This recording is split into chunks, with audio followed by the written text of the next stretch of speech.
Seja bem-vindo, seja bem-vinda a mais um Espaço de Ideias. E hoje a gente vai falar sobre um assunto sério, mas de uma maneira muito gostosa. Você é empreendedor? Você sabia que existe uma coisa chamada direito empresarial que pode ser muito importante para você? Eu vou conversar hoje com alguém que eu admiro do fundo do meu coração. Ele é advogado, crossfiteiro, contrabaixista e noivo da Carol, Alejandro Vega. Seja muito bem-vindo. Muito obrigado pelo convite. Eu estou muito feliz de você estar aqui. Eu também. E eu vou falar uma coisa para você. Diga. Fala de direito, pelo amor de Deus, para esse povo que está começando, de um jeito simples de entender. Pode ser? Claro, sem problema. Não tem outro caminho, né? Com Vega é assim, gente. Com Vega é papo. Primeiro, o que é direito empresarial? É um ramo que está na legislação que é para vincular e determinar como as empresas vão lidar com os mais aspectos do direito. Então, a primeira etapa é como se cria uma empresa, quais são as regras e como ela tem que se portar perante a sociedade. Olha só. Aí depois passam para as próximas etapas, aí entra direito trabalhista, direito previdenciário, direito civil e por aí vai. Mas a primeira etapa do direito empresarial é a formação da empresa e como ela deve se portar na sociedade, como eu falei. Ai, que legal. Eu vou já falar de ignorância mesmo, que eu não sabia que até direito civil era um ramo, um bracinho aí do direito empresarial. Eu pensava de uma forma errônea, como você pode ver, nessa coisa mais assim de trabalhista e de regularizar a empresa e tudo mais. Já ficou claro para você, dona de casa? Você não fazer besteira igual a cara. E pensando nisso, como nasce essa empresa? A partir do momento que é uma criança, digamos assim, no mercado, Sim. Qualquer empresa pode ter ou deve ter uma assistência jurídica ou só as grandes? Como é que funciona isso? Não, na verdade, toda pessoa ela sempre tem que ter algum advogado de confiança para sempre tirar dúvida. Sim. Porque todo mundo tem problema jurídico durante a vida inteira, ou no mínimo dúvidas. Sim. Então, todo mundo é consumidor. E todo mundo, em algum momento, vai passar por uma situação em que vai ter algum problema de consumidor. Tá. E quem resolve? Tadã. Advogado. Então, a empresa ela não é nem um pouco diferente. E, na verdade, a empresa está até do outro lado. Então, Sim. se ela é uma prestadora de serviço, ela oferece um produto, ela naturalmente já vai ter algum problema com o consumidor, mas não enquanto consumidora. Entendi. E, na verdade, pode até ter também como consumidora, que pouca gente sabe, mas empresa também pode ser considerada consumidora. Olha, mas aí a gente está pensando na linha de ter um problema entre empresas. Um fornecedor que... Sim, mas via de regra, normalmente a empresa ela é ao lado do fornecedor, então ela tem menos garantias, bem entre aspas, Tá. porque a legislação ela prevê muitos direitos ao consumidor porque é o lado mais fraco Sim. da relação. Mas, voltando à sua pergunta, sim, todas as empresas, elas necessariamente vão ter problemas jurídicos, ou, no mínimo, vão precisar obter um aprimoramento jurídico para que não desenrole algum problema lá na frente. Entendi. Porque todas estão vinculadas à mesma legislação. Aí a mesma. todo mundo precisa ter um respaldo, um norte, Tem né? algumas características um pouco mais simples para pequenas empresas, para outras empresas maiores são regras um pouco diferentes, mas, no geral, todas as empresas, pequena, média ou grande, elas estão no mesmo patamar segundo a legislação. Então, Olha. sempre ter um acompanhamento jurídico é interessante. É claro, no começo, uma empresa ela não vai ter, muitas vezes, o caixa para poder bancar um advogado, porque ela já gastou muito investindo no local, Sim. já está investindo em pessoal. Mas você consultar regularmente um advogado é interessante. É importante, né? E principalmente quando você tiver a fim de crescer ou quando perceber que os problemas estão começando a fugir muito do controle. Tá. Então, E esse é um problema também, né? Porque a gente fala, na hora que o circo está pegando fogo, que você chama o bombeiro, no caso, advogado. Mas a principal questão para quem é empreendedor e está no começo, não é um advogado. O advogado é importante, sim, mas não sozinho. Tá. Você ter um contador, você ter alguém do marketing, você ter alguém para fazer a ponte com outras pessoas para você negociar também é muito importante. O contador e o advogado são os mais básicos por conta de burocracia. Sim. que não é fácil também, né? Para quem quer simplesmente empreender, abrir hoje é possível, hoje não, há um tempo é possível ser MEI, abrir um CNPJ sozinho. Você pode entrar no site do Sebrae, da prefeitura, você consegue fazer. Mas é outra coisa você ter um contador e um advogado dizendo o que você está fazendo, né? Sim, o importante é você ter sempre parceiros que te orientem. E se você tiver condições e você se sentir que não vai dar conta, às vezes, de fazer algum determinado tipo de serviço que requer um pouco mais de conhecimento burocrático, aí convém. Só que advogado tem aquele mito de que, nossa, muito caro, teu advogado é chique. Claro que é muito chique. Pode ser chique, mas tem muitos advogados e você não necessariamente precisa contratar um advogado de São Paulo ou então um escritório gigantesco. Veja algum amigo seu próximo a você, do mesmo jeito que você já me perguntou muitas vezes algumas coisas, você tem algum amigo, gente. Todo mundo conhece alguém que conhece alguém que está fazendo direito, terminou direito, ou então é advogado mesmo. Então, sempre consulta essas pessoas. Mesmo nessa fase, por exemplo, eu sei que esse advogado está, de repente, em início de carreira, eu também estou iniciando. Você acredita que é importante ir lá fazer esse check, assim, digamos? Olha, é isso mesmo? Está certo esse caminho? Sim. Não necessariamente você precisa consultar um especialista, mas pelo menos alguém para te orientar e dizer, sim, esse caminho é o adequado, ok. Só que a partir do momento que você tem muita demanda, se as consultas ficarem muito regulares, aí já compensa você ver algum advogado para ser como se fosse um fixo para você. Entendi. Como contador, por exemplo, a empresa começou, ela tem um contador, ela vai ter esse advogado também. Exatamente. Presente. Mesmo porque você ter um contador, ele vai entender quais são as vertentes do seu negócio e se você, toda vez que vai precisar um serviço de contador, contratar um, aí depois contrata outro, depois contrata outro, não dá. Vai ficar perdido. Com um advogado, pessoas do marketing, também é a mesma coisa. É sempre bom ter um para determinados setores. Então, tem advogados que são especializados em tributário. Sim. Tem outros que são em trabalhista, tem outros que são em civil, tem outros que são de consumidor e por aí vai. Isso para empresas que a gente está falando já que está com uma demanda grande, considerável. Não necessariamente. Uma empresa pequena, se você for pensar em faturamento, um restaurante, restaurante simples, de bairro, de centro, ele vai ter uma média de faturamento de 40 mil por mês. Ok. 40 mil para uma empresa não é muito. É claro, para a gente que somos pessoas simples aí, 40 mil por mês, você pensa, nossa. É uma graninha. Mas é um valor que não é tão grande e ela vai ter que pagar imposto, que é tributário. Sim. Ela vai ter que pagar aluguel, que é civil.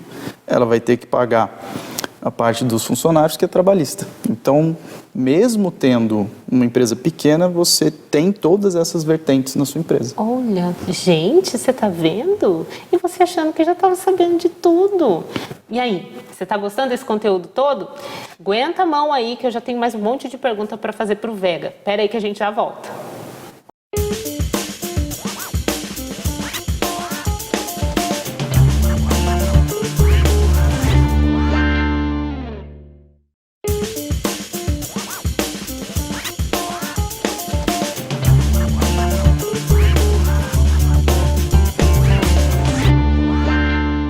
Nós voltamos com seu espaço de ideias. Vamos tirar mais dúvida? Vega, vamos lá. Vamos. Eu vi que o negócio é mais embaixo. Não é só levantar as portas e vender marmitex, vamos dizer assim. Tem um processo aí por trás. Qual é o risco que quem está começando a empreender ou já é um empreendedor, que risco essa pessoa corre de não ter uma assistência jurídica? No início, basicamente, as pessoas não têm tanto risco, porque elas ainda estão em fase de aprendizado. Então, muitas vezes, quem inicia o serviço inicia com pessoas muito próximas. Tá. E, geralmente, 99% dos casos, as pessoas contratam um contador para fazer a abertura e para emitir as guias de tributo. Sim. Então, o risco inicial seria mais a parte trabalhista, porque as pessoas não têm tanto conhecimento, e a parte tributária, que são a parte dos impostos que a gente paga. Só que como contratam normalmente um contador para abrir empresa e fazer esse gerenciamento, a parte jurídica ela é necessária, mas ela ainda dá para segurar um pouquinho. Tá. E com relação ao funcionário, como normalmente são esposa e marido, ou então os filhos junto com os pais, 2 irmãos, 2 amigos de infância, eles não contratam um funcionário. Aí quando começa a contratar, quando começa a expandir, quando começa a lidar com um boom nas redes sociais e começa a ser muito amplamente divulgado, não necessariamente vinculado ao faturamento, aí é bom começar já a ter um planejamento. Entendi. Porque é como medicina. Se você fizer exames periódicos para precaver algum tipo de doença, sai muito mais fácil do que se você, de repente, descobrir uma doença e começar a injetar um monte de remédio, ou então ter que fazer cirurgia ou coisas do gênero. No direito é a mesma coisa. Se você tiver um advogado que você sempre possa consultar, você vai fazer as coisas dentro da legislação sem muitos riscos. Sim. E como as pessoas banalizam isso, né? Assim, eu não sei se a palavra é exatamente banalizar, mas como a gente deixa para depois. Primeiro que é um hábito já brasileiro, né? A gente vai deixando para depois. E na hora que o trem fica feio, que vocês entram em ação. E tem curso de advogado bombeiro ou não? É só... Não, porque infelizmente apaga muito não fogo. tem. Gente, é loucura. Gente, vamos lá, quem nunca, né? Quem nunca? Mas eu não vou citar nenhum tipo de nome de ninguém que jamais fez isso. Falou assim, olha, eu tô com uma bucha, você pode, pelo amor de Deus. Acontece muito, né? Acontece bastante. Normalmente, quando chega no escritório algumas situações que tá muito cabeluda, o valor aumenta. Claro, porque com sentido. Quanto mais complexo for, maior o valor. Quanto mais cera tiver que usar para depilar o problema. Isso com qualquer serviço, né? Claro. Quanto mais complicado, mais alto o valor. Sim. Agora, na parte de prevenção, não tem tanto serviço a ser feito, é muito mais consulta, então o valor, consequentemente, acaba sendo menor. Sim. Isso não é nem só para direito, para todas as áreas. Claro. Se você for pensar no mecânico, né? Você leva o seu carro para fazer uma manutenção periódica, você não tem que lidar depois com a rebimboca da parafuseta que custa R$5.000. Exatamente. Né? E, na verdade, o que eu costumo dizer para as pessoas é exatamente isso. Uma assessoria jurídica fixa, por exemplo, ela é como se fosse um seguro de carro. Legal. Você paga para ter certeza de que quando tiver algum problema, é só você acionar que aquilo já vai ser resolvido. Você não vai ter uma surpresa no seu orçamento, você não vai ter uma surpresa de, meu Deus, como que eu resolvo isso? Porque você já vai ter uma orientação prévia e já vão te explicar, funciona mais ou menos assim. Então, tal situação pode estourar? Pode. Tá, estou ciente de que pode estourar. Quando estoura, você não leva tão susto. Você já tem uma projeção, um cenário, né? uma estratégia. E até no sentimento, né? Porque você lidar com alguma situação do nada, um problema que nossa, agora eu tenho que contratar advogado. Então, normalmente as pessoas se assustam muito. Sim. E se você sempre consultar um advogado, você vai ter a orientação e vai falar, tá, entendi. Então, aos poucos, você vai sendo moldado, aí quando chega, fala, ok, mas eu vou passá-la para ele e ele resolve. Ai, gente, eu vou falar, posso falar? Pode falar. É tão bom, gente, é tão bom. Eu falo assim, Vega, pelo amor do Cristo vivo. Aí ele fala, não, cara, e é assim que funciona, assim, não sei o quê. Mas aí eu não faço essa voz, faço? Não sempre, assim. Foi algo a mais. Entendi. Ô Vega, outra coisa que eu fiquei pensando, porque assim, quando eu comecei a minha empresa, BCNPJ, toda aquela história, e as pessoas elogiam muito o nome da minha marca. Sim. E eu falo, trato as minhas seguidoras como preciosa e tal. O logo é muito bonito, o nome é muito bonito. Como que funciona isso? Para registrar uma marca, uma patente, é muito complicado? Como é que é esse negócio? O registro da marca, ele tem, óbvio, como tudo na nossa vida, existe uma base legal. Sim. Então, existe legislação própria para regular a parte de marca e patente. Tá. A criação da marca, ela é muito importante antes que a empresa seja criada. Então, você tem que pensar no nome, você tem que pensar no logo, e antes de colocar para o mercado, é bom você fazer uma pesquisa para ver se aquilo já não existe. Sim. Entendeu? Imagina se eu penso em criar Não sei, vamos pensar num refrigerante. Eu Tá. crio um refrigerante e coloco de Coca-Cola porque me veio na cabeça esse nome Ai, que nome bonito. e eu achei sensacional. Aí sei eu onde eu crio, começo a fazer, eu descubro que já tem uma Coca-Cola. No. E aí eu vou descobrir que ela é mundialmente famosa. E te lasca. E aí, o que eu faço? Eles vão falar, ou você paga mensalmente, que a gente chama de royalties, Sim, como se fosse, entre aspas, os direitos autorais, tá bom. Uhum. né? Os direitos para usar a marca pelo tempo, ou eles simplesmente falam, não quero que você use, mude o seu nome. E às vezes você já está consolidado naquela região que você Nossa. trabalha, e aí você fala, putz, gente, mudei de nome. E aí isso gera descredibilidade. Fala, É nossa, verdade. mas mudou, será que mudou de dono? Será que vai mudar a fórmula? Isso e aquilo. É muito problema, Então, né? o registro da marca ele é muito importante antes. Mas se você não fez isso antes de iniciar o trabalho, não tem problema. Olha, Não tem você problema. que está empreendendo, que fala, já coloquei o nome, né, de Não tem problema. Coca, lascou. Porque é só você fazer a pesquisa. Se não tiver, ok. Aí você dá Tá, é início. seu. É seu. Mas passa por todo um processo.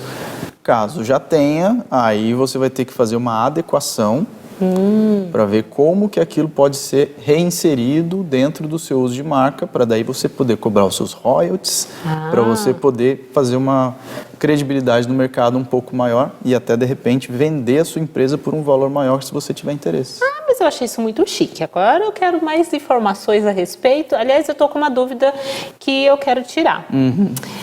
Vamos fazer o seguinte, você espera aí que a gente vai entrar no último bloco, eu vou fazer uma pergunta cabeluda para ele, de um trem que você já viu na rua e a gente vai desvendar esse mistério daqui a pouquinho. Espera aí que a gente já volta.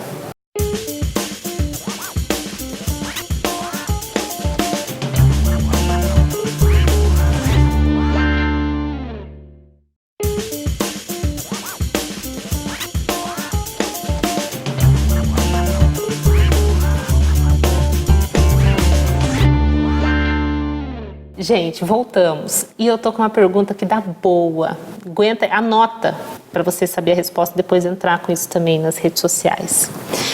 Vega, a gente estava falando de registro de marca, patente, etc. Certo. Tem um monte de gente aí em casa que está empreendendo, que está inventando receita do brigadeiro, que está inventando logo bonito, não sei do que. Sim. E muitas vezes não registra. Isso Muito. Acontece já é muito. Isso já é a primeira pergunta. Tá.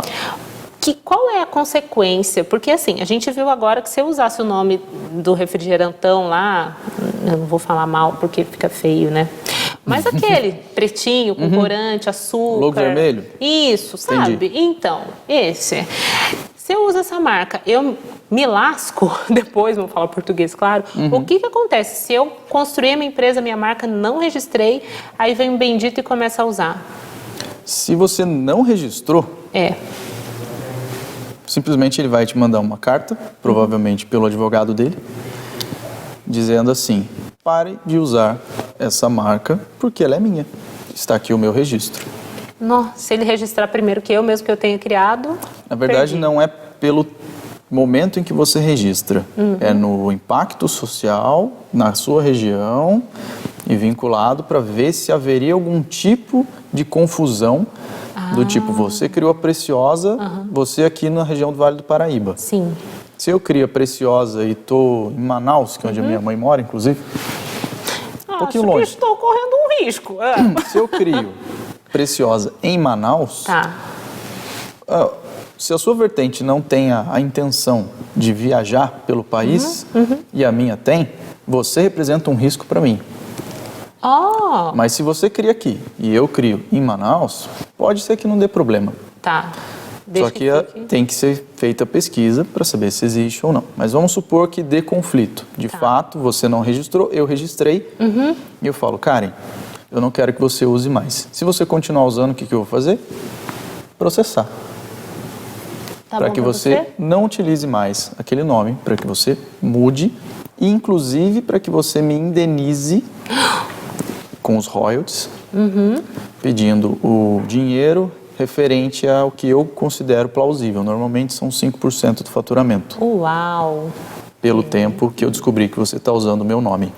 Gente, que na verdade era meu. Meu Deus! A gente já viu essa história aí. Se você já... Vou te indicar um filme, Fome de Poder, assista. É exatamente isso e é exatamente daquele M dourado que eu quero falar. Na minha cidade, Tauba, Texas, bem pertinho aqui de Pinda, existe alguns lugares aí que vendem lanche, né, um hamburgão, um podrão, enfim, que tem a marca muito semelhante a marcas grandes, a franquias mundiais. Sim. Como que funciona isso? Essa pessoa pode usar esse logo? Não pode? Posso denunciar se for o caso? Me explica isso. Não pode usar. Na verdade, existem algumas características para você considerar que aquilo é um plágio. Então, o nome é uma delas, a marca, Sim. que é a aparência, né? O logo que as pessoas falam, e tem até o 3D. Tá. 3D é o formato. Tá. Então, usando o exemplo da Coca-Cola, você já reparou que a Coca-Cola tem um formato, a garrafa de vidro. Sim. Aquele formato, mais nenhuma outra empresa pode fabricar. Só ela, Olha só. porque é uma patente 3D. Olha isso, gente. É pensar no detalhe. Às vezes, agora vamos falar um negócio sério aqui. Você está falando, esse negócio de advogado é bobeira, depois eu vejo. Você está criando um negócio bom aí para você. Às vezes, muitas pessoas elogiam. É possível registrar a receita também? Patentear uma receita, alguma coisa nesse sentido? Não, essa parte de criação de algo que é do bem comum, Tá. que qualquer um poderia fazer com os elementos da natureza, aí já não é possível. Ah, tá. Agora eu me senti meio idiota. Mas tá bom.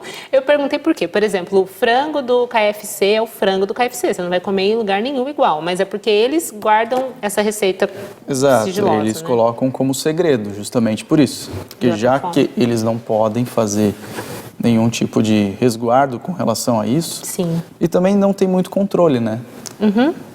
Por mais que em Taubaté tenha o M dourado, não tem muito controle, mas se alguém denunciar para a marca, ele recebe a notificação, pare de usar, pare disso ou daquilo, e aí se ele não para, ele entra com processo. E é dinheiro, hein? O problema de você não registrar a marca é que com o registro você tem uma força maior no mercado. Sim. Você consolida a sua marca e você não tem risco de ninguém chegar para você e dizer, não quero que você use mais. E se eu, por exemplo, estou começando uma empresa lá, o meu restaurante, patenteei, a marca está fazendo sucesso e tudo mais, só que aí eu quero mudar de rumo, quero vender outra coisa, quero vender roupa. Eu posso vender a minha empresa, posso vender esse registro de marca, qual é o valor que agrega para a minha empresa isso? Na verdade, tem duas situações aí que são bem interessantes nessa vertente que você falou. A primeira delas é, se você não quer mais lidar com restaurante. Tá. Chega, eu não quero mais. Cansei, ficar com cheiro de óleo no corpo, não quero. Você fala, não, vou passar para outra pessoa. Aí você vem para mim e fala, Alejandro, você quer comprar o meu restaurante? Quero. Aí a gente faz o que a gente chama de valuation, que é como se fosse o valor que a empresa tem perante o mercado. Ok. Se você tiver uma marca, esse valor aumenta. Por quê? Porque tem a possibilidade de você cobrar de outra pessoa Entendi. a utilização da marca, independente de ser na mesma cidade. Que legal. Então, aumenta o valor da sua empresa com o registro da marca. Sim. E a outra situação é, às vezes você quer continuar com o seu restaurante, mas você quer abrir uma outra unidade. Sim. Então, você tem a possibilidade de fazer uma franquia Ok. ou licença de uso da marca.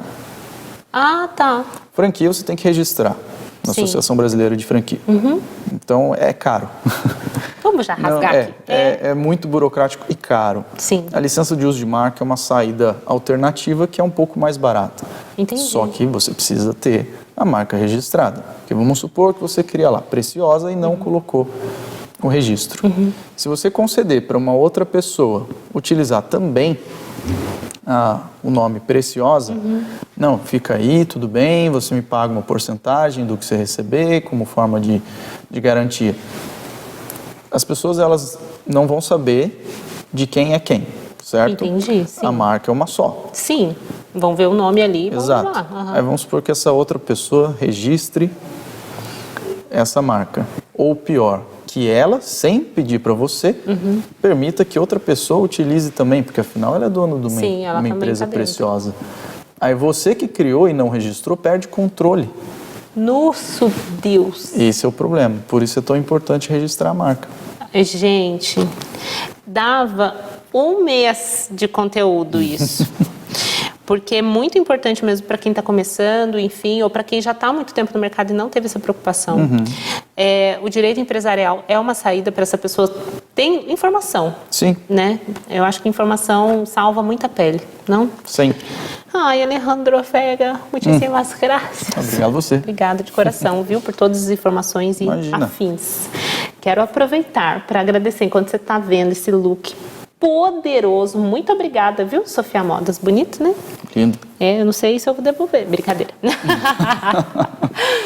Você que nos acompanhou, muito obrigada pela sua presença.